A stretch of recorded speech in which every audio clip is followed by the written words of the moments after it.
meditate and focus our hearts upon your will, that we can strive in all ways to seek after doing what is right in your eyes.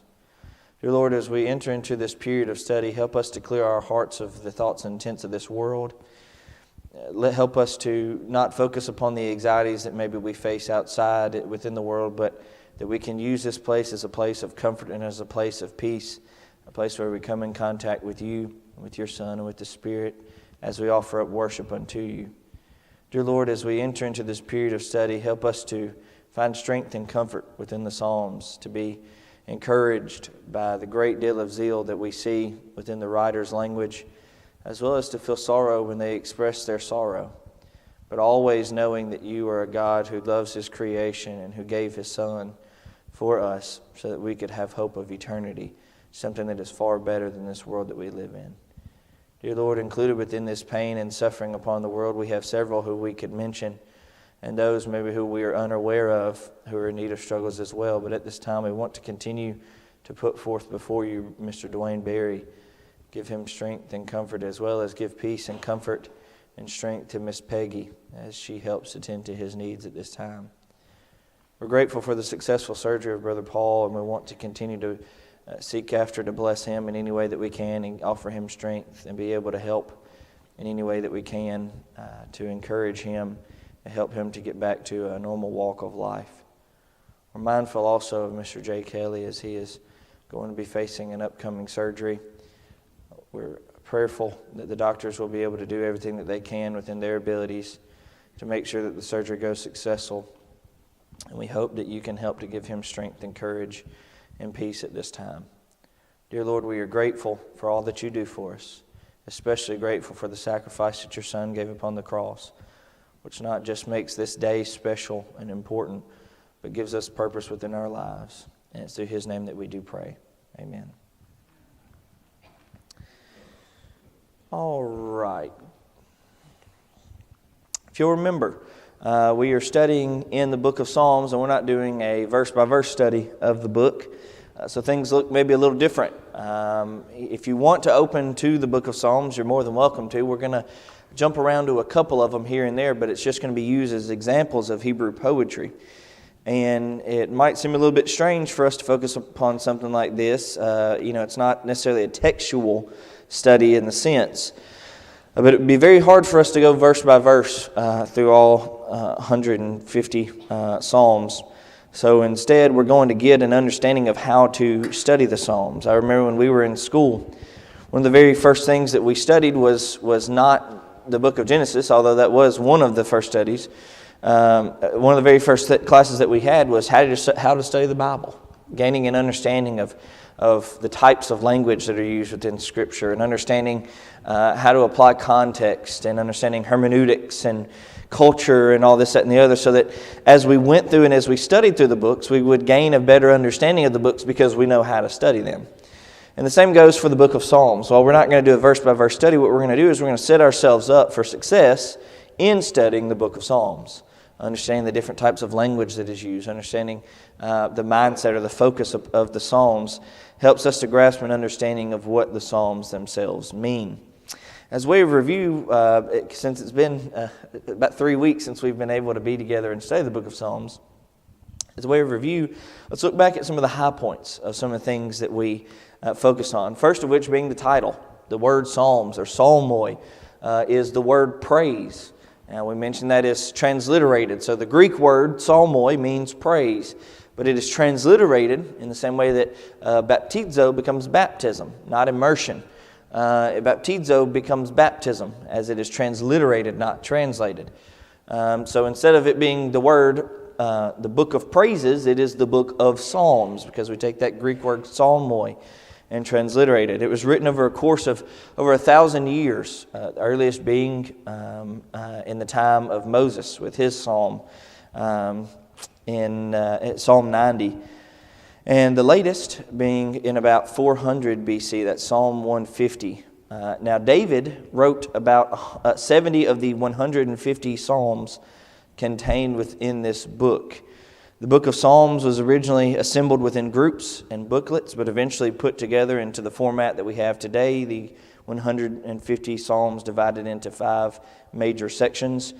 These, however, do not include all the psalms that appear within the Old Testament. These psalms were used in Old Testament times of Jewish hymnals, or as Jewish hymnals, and many were sung to the accompaniment of instruments in David's time. It was later used in synagogue worship in ways during the time of Jesus and carried over into early Christian worship as well. Psalms is the most quoted book in the New Testament, and it contains many messianic references, and Jesus himself even confirmed its divine inspiration. And for nearly 30 centuries, it has had this universal and timeless appeal throughout the centuries, throughout the cultures, has had this way of being seen as a very beautiful book, because it within itself is a beautiful book. Now, here's where it's going to get real fun. We're going to study especially a lot today. We're going to study about Old Testament styles of writing. And as I mentioned, this is less so for us to be proficient in Hebrew poetry, and more so just for us to understand maybe some of the things that we miss within the Psalms and even in the Old Testament, because we don't understand how things are written, or we don't understand the culture fully, or we might not understand the writing styles. And it'll not be very long into our study today that we will begin to witness some of the things that we just flat out miss because we don't know what the language is like, or we don't have an understanding of the style of writing. So let's look at some Old Testament styles of writing.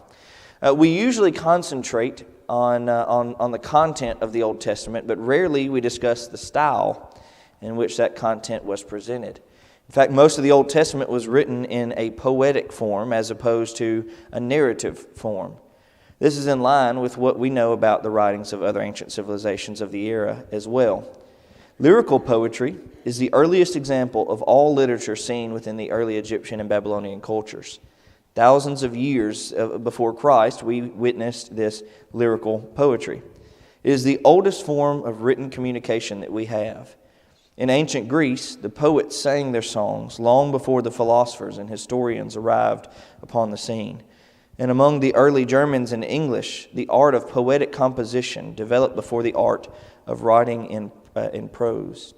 The earliest quotations from the Bible, for example, are in poetic form. Note that Lamech's boast, recorded in the book of Genesis, is both a song and a poem. We'll get to that here in just a second in chapter 4 of Genesis. But notice, if you will, the style of writing that we see even witnessed just within the second chapter. This is the second chapter of the whole Bible, the second chapter of the first book of the Bible. And within it we see, for the first time seemingly, this discussion.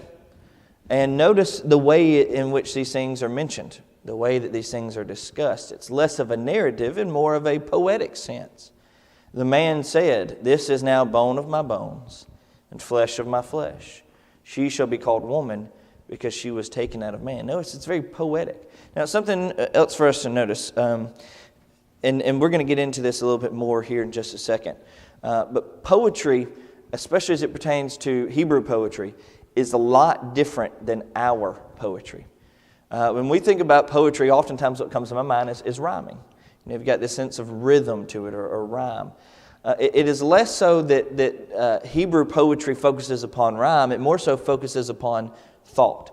So the lines from one to the next might not rhyme, so we might not see it as poetry. But it's this idea of we flow seemingly from one thought to the next. So when we look at the words of Adam in Genesis chapter 2 and verse 23, we see, "This is now bone of my bones." And supplemental to that is flesh of my flesh. The same thing, just repeated in a different sense. "She shall be called woman." Why? Because she was taken out of man. And so you've got this beautiful flow to the words. And yes, in a sense, it is a narrative, but this is Hebrew poetry. This is what Hebrew poetry looks like. Now, the interesting part, which we're going to get to in just a moment, is that we didn't recognize this for quite a long time. The understanding of Hebrew poetry wasn't rediscovered, and I'll use that word very diligently, rediscovered until the 18th century. And the reason why I say rediscovered is because it was part of the writing, and we just kind of stopped writing that way for a while, which means that as centuries passed and as generations came and went, we stopped understanding the Bible in the same way because we lost that art. We lost that understanding of the way that it was written. In the same way that when you are in early childhood development or in early childhood education, you teach them the importance of the styles of writing. Why? Because it helps them to gain an understanding of what we're meaning when we say things.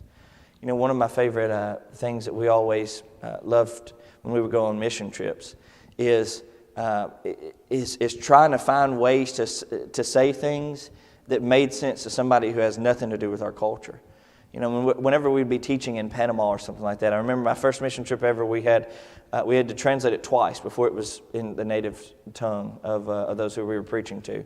So you could preach for 5 minutes and it'd be 15 minutes because it had to go from English to Spanish and then from Spanish to a language called Cuna, which was a part of the language that was spoken on the San Blas Islands just off the coast of Panama.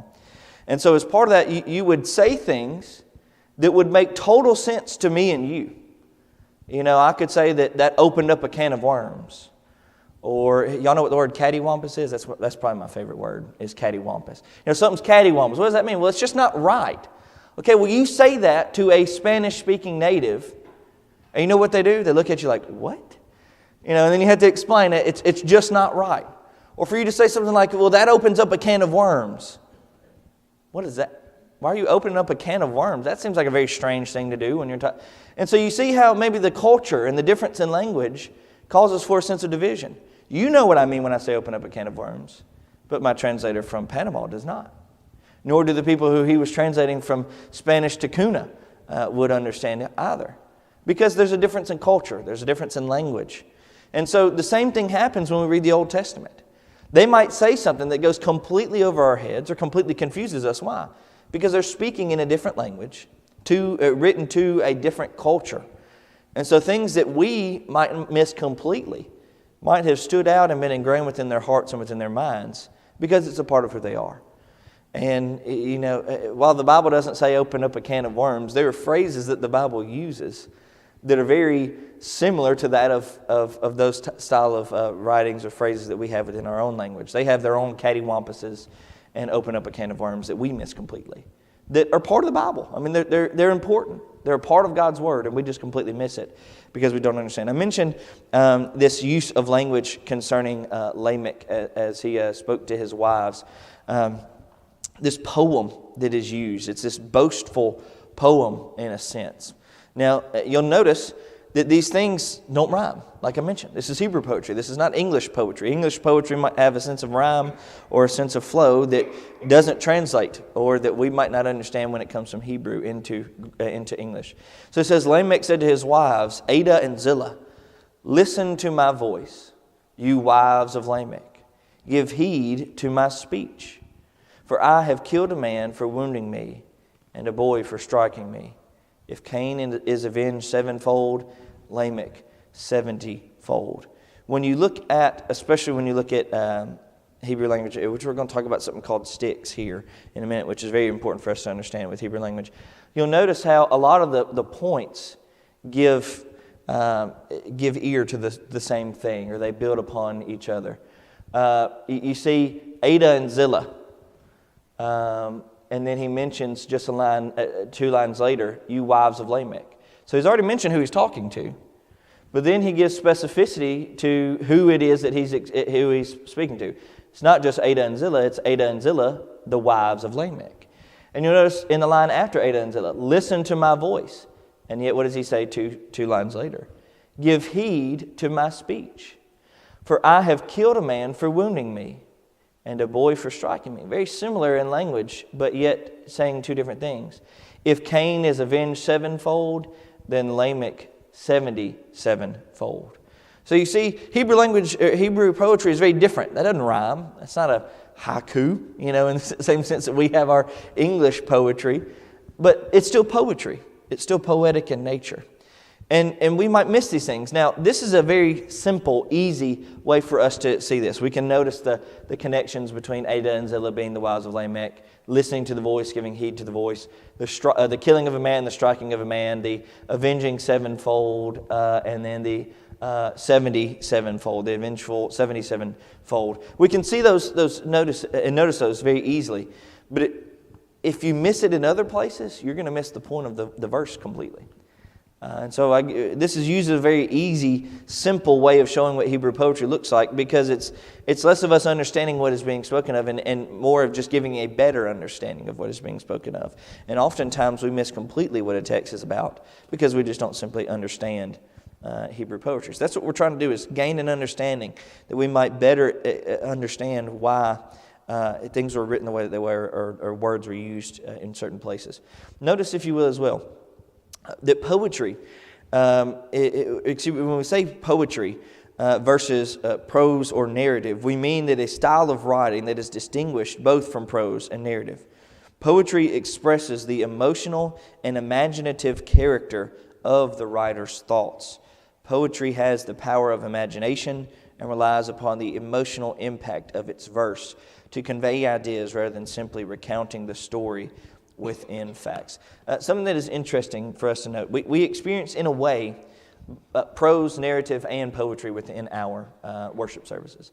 What we have now would be more so considered prose. Now, with the style that I'm using today, it's more narrative, but typically in Bible class, it's more of a conversational style. Less of a narrative, it's more of a conversational. It doesn't have a flow, it doesn't rhyme, it's just conversational. But then oftentimes within our sermons, we have what is narrative, a story that is being told. So you include certain details that might be left out in common conversation, but because you're telling a story, you've got that inclusion of narrative. And then poetry, coincidentally, is often found within our songs, because oftentimes it's the Old Testament poetry that we take and form into our songs that we sing today. So in the same sense that they used the Old Testament poetry in their worship, within even before the first century, even within the time of the old law, and then into the first century, both before the time of Jesus' death and then after the time of Jesus' death within the church. We use those same psalms or the same writings today. Poetry also is used or it uses exalted diction, lofty ideas, and noble expressions, thereby making the medium in which it communicates equally important to the content of its message. So it's not that poetry is less important than prose or narrative. In fact, it is equally important and helps us to gain maybe even a further understanding. You look at the book of Luke. The book of Luke is very narrative within its format. Why? Because Luke was a very detail-oriented person. And then with John, you see a lot more of an expressive nature. You see a lot more of his own person within the writings. You see that within the writings of Paul as well. So poetry actually helps to complement, not just telling the story, but telling the story with the emotions included, the emotions of the writer included within it. Now, of course, we can also talk about the rhythm of such. Having noticed this about poetry in general, it is important to understand that one significant difference between ancient Hebrew poetry and much of English poetry is that the poetry of the Hebrews has rhythm of thought rather than the beat of a syllabus. Excuse me. Sorry, I'm going back to my days in college. Beat of syllables. There we go. Now I got to go back to elementary school to remember syllables. Going to the beat of syllables or a rhyming scheme. We notice that as we read in Genesis chapter 4 with Lamech. It's not rhythm or rhyme. It's ideas. It's that flow towards ideas that we see. In fact, something else is interesting for us to understand. And we mentioned this in the same way that not all Psalms are included within the book of Psalms. Not all Hebrew poetry is contained within the Old Testament. In fact, when we look at places like 1 Kings chapter 4, verses 29 through 34, it refers to the 3,000 Proverbs and the 1,005 Songs of Solomon. It's also mentioned within the ancient poetic collections like the Book of Wars of the World in Numbers 21 and verse 14, or the Book of Jashar. So in the same way that we don't have all the Psalms that are written in the book of Psalms, we don't have all Hebrew poetry. There's much of Hebrew poetry that was not included within the Old Testament canon. So as part of that, there's some things that are left out. Now, they're left out for our obvious reasons, as part of the forming of the canon as to what we call the Old Testament and what we now, of course, have as the New Testament canon as well. Left out the things that were not seen as essential or inspired in a way. And so you see, there's so many things that we can miss, or so many things that we may miss out on, simply because of not having it included within Scripture. But what we do have is inspired, and what we do have is included within the canon for a purpose and for a reason. And so it's best that we gain a better understanding of why and how it was written, so that we can gain an understanding of how to understand the text more perfectly.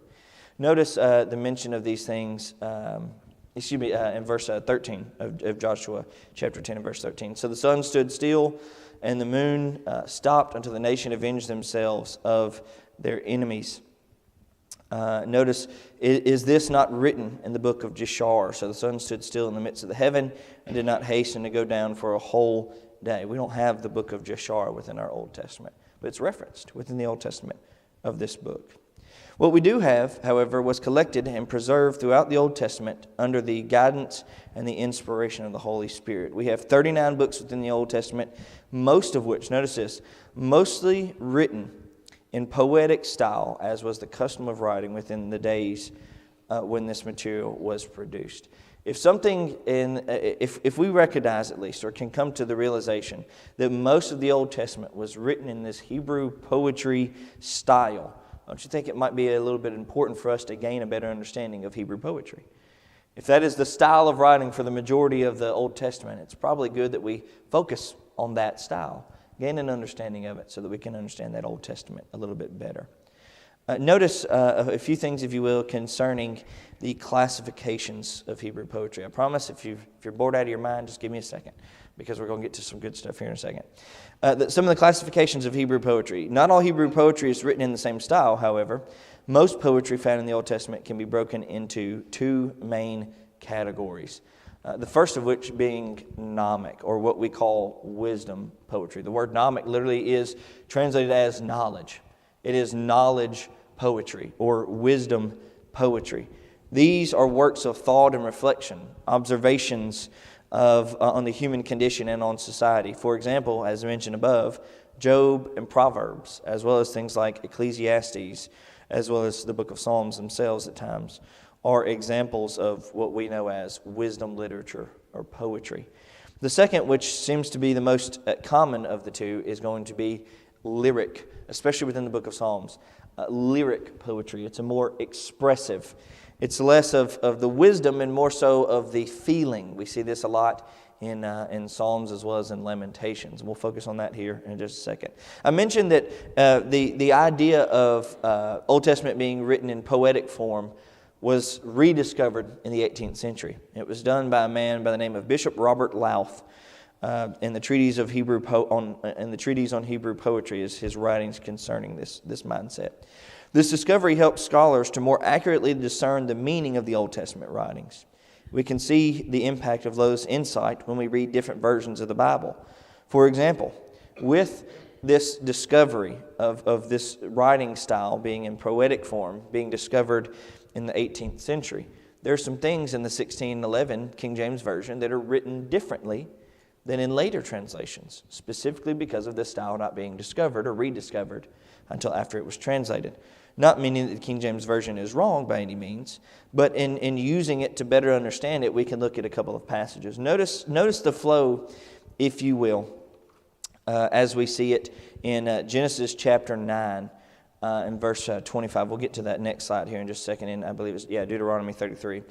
But in Genesis chapter 9, 25 through 26, if you've got the King James Version, you can follow along with this, and you can see how it's written in almost a paragraph sense. I'm going to read it how it's written in the King James Version. So he said, "Cursed be Canaan, a servant of servants. He said, he shall be to his brothers. He also said, Blessed be the Lord and God of Shem, and let Canaan be his servant." Now note that how the same verse that was referenced from the King James Version is read within the New American Standard Version, using or taking into consideration the discovery of this poetic form from Louth in the 18th century. So he said, "Cursed be Canaan, a servant of servants. He shall be to his brothers. He also said, Blessed be the Lord, the God of Shem, and let Canaan be his servant." If you've got a translation other than the King James Version, and some even newer printings of the King James Version might include these things, but if you have a translation other than the King James Version, especially in the Psalms, you'll notice that a lot of times it's not written in paragraph form, it's broken up into sections. And those sections are broken up in the style of Hebrew poetry. You've got a thought by thought for the line. It's not a continuation. It's not a paragraph reading.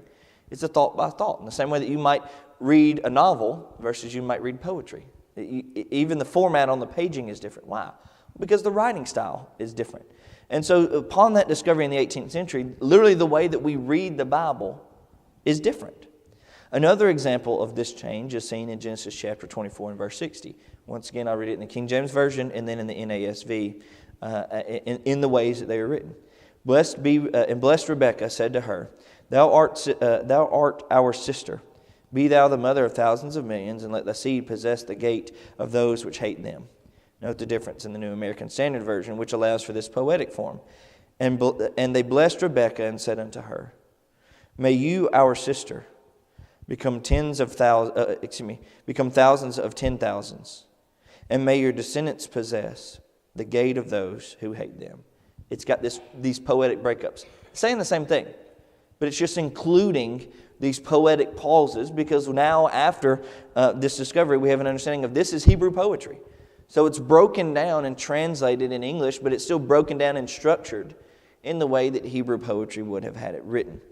Notice as well the term lyric comes from the word lyre, which is a small string instrument. You know, you think about a Greek mythology and you think about a little angel carrying a lyre, this, that, and the other. The word lyric itself comes from the word lyre, which is a string instrument used by the Greeks. And the term lyric was a term to describe the poetry that was meant to be sung. Examples of these contained within the Old Testament are things like the Psalms, which we see there, Lamentations, mourning Psalms as well included within that. Notice the book of Jeremiah and his Lamentations. So lyrics, psalms, songs, they are poetry meant to be sung. So when you open your Bible to the book of Psalms, you're opening to a songbook. It's a collection of songbooks included within or coupled within or even placed within a collection of narrative writing styles. The book of Psalms itself is written in a way that is meant to be sung. And that's why it was used in Jewish worship. That's why it was used, it's still technically used in people who practice Judaism today as part of their worship. That's why it was used within the first century church. That's why we often sing psalms, because it is written specifically for the use of using it as a song book. We can also see as well, included within this, the idea of blessings and cursings, not just psalms, but blessings and cursings. Notice, if you will, Deuteronomy chapter 33, verses 1 through 5. And this is the blessing wherewith Moses, the man of God, blessed the children of Israel before his death. He said to the Lord, Lord, come from Sinai, and rose up from the seer unto them. He shined forth from the Mount Paran, and he came with the 10,000s of saints. From his right hand went a fiery law for them. Yea, he loved the people. All his saints are in thy hand. They sat down at the feet, and everyone shall receive thy words. Moses commanded us by law, even the inheritance of the congregation of Jacob. He was king in Jeshurun, when the heads of the people and the tribes of Israel were gathered together. Notice a little bit of a difference. I mentioned the difference in structure. Notice the difference between King James Version structure and a newer translation after this discovery of poetry. Notice how they're different. You got this thought by thought. Instead of having, and this is the blessing wherewith Moses, the man of the blessed man, the children of Israel before his death, that he said, the Lord came from Sinai, this, that, and the other. Notice the difference. The Lord came from Sinai and dawned on them from Seir. He shone forth from Mount Paran, and he came from the midst of 10,000 holy ones. At his right hand there was a flashing lightning for them. Indeed, he loves his people. All your holy ones are in your hand, and they followed in your footsteps. Everyone receives of your words. Moses charged us with a law, a possession for the assembly of Jacob. And he was king in Jeshurun, when the heads of the people were gathered, the tribes of Israel together. Notice the difference in the structure. I mentioned, or I used the examples given for us back in Genesis 9 as well as in Genesis 24. This is an example that we have at least on the screen in Deuteronomy chapter 33. Quite a difference between the two.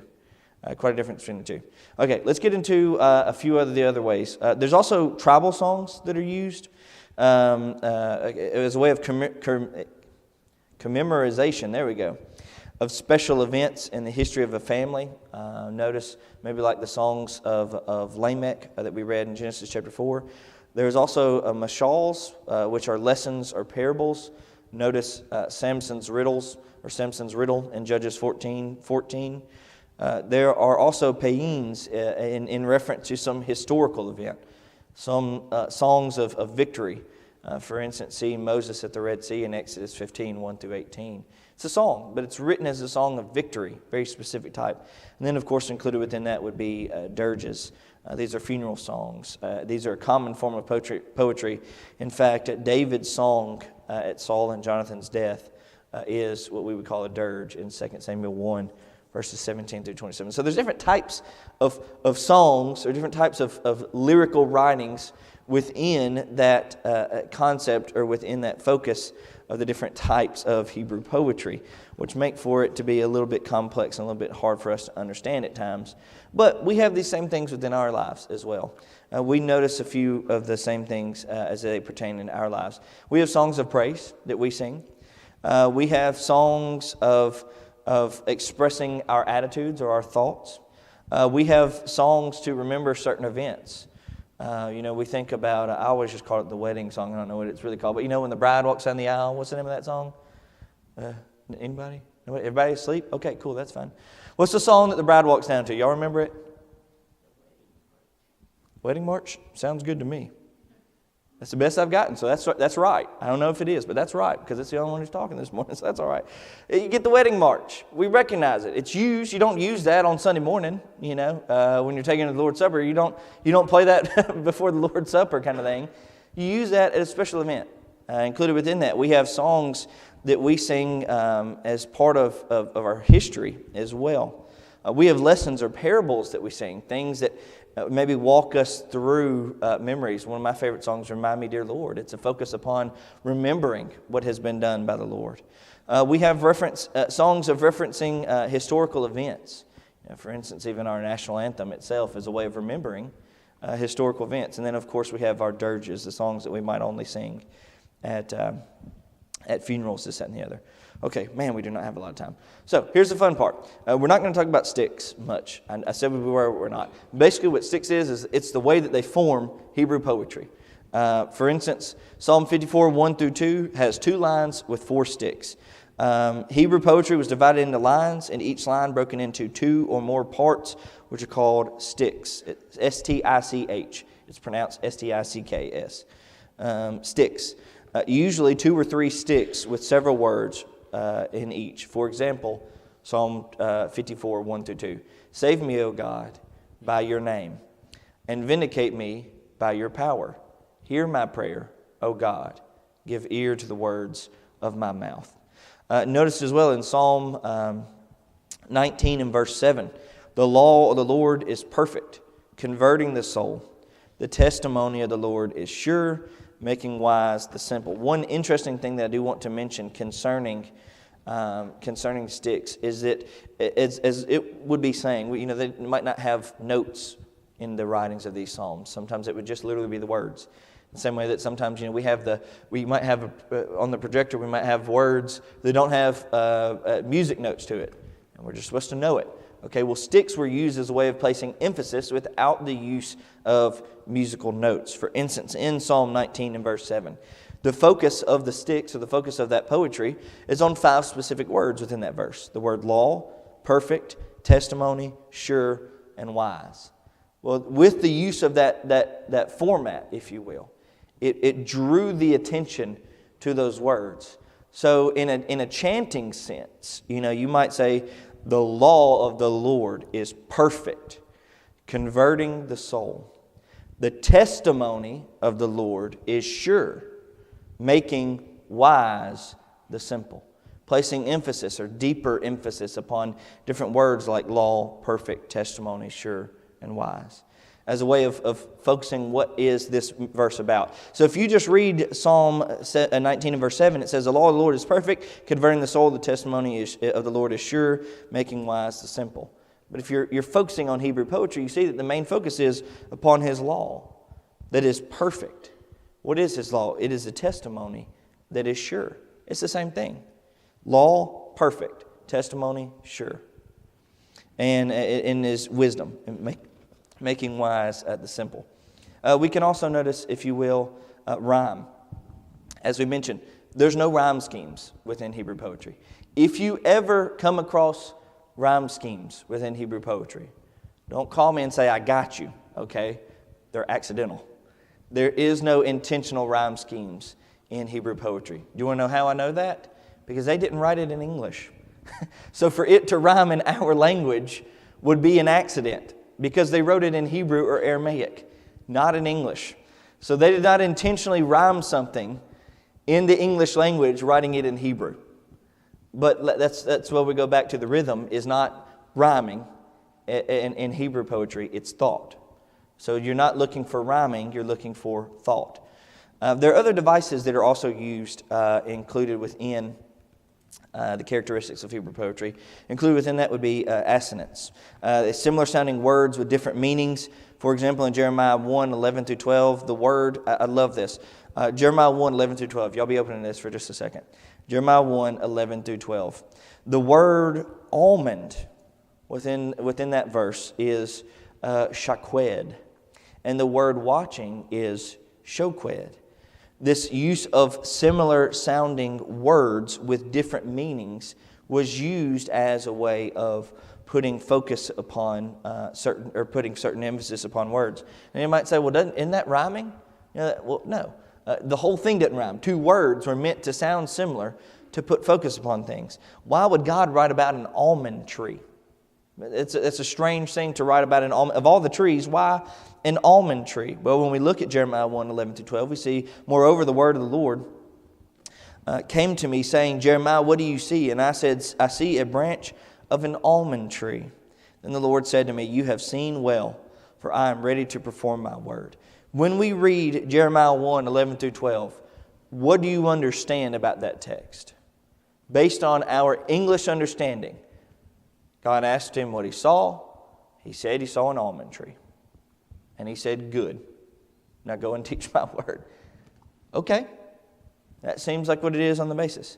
However, notice with the emphasis of the word shaqued and shoqued, we know that there's emphasis being placed upon almond and watching.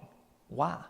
Why is this use of Hebrew language present to focus on an almond tree and watching or seeing, depending on the translation that you have? The idea here is that the almond tree is the first to bud within the spring. In the same way, God is always first to see how the people will react to Him.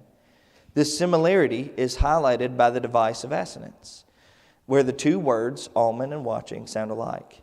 It's very subtle, but is a way of using accentuation or a way of putting focus upon these words. So when we read it, Jeremiah looked at an almond tree, and the Lord said, I've seen you, go and teach my word. Okay. But when they would read it, when they would understand Hebrew poetry, when we understand Hebrew poetry and we understand it, we say, He's teaching us a lesson beyond just the surface. Almond tree is the first to bloom within the spring. And God is always the first to see His people do right.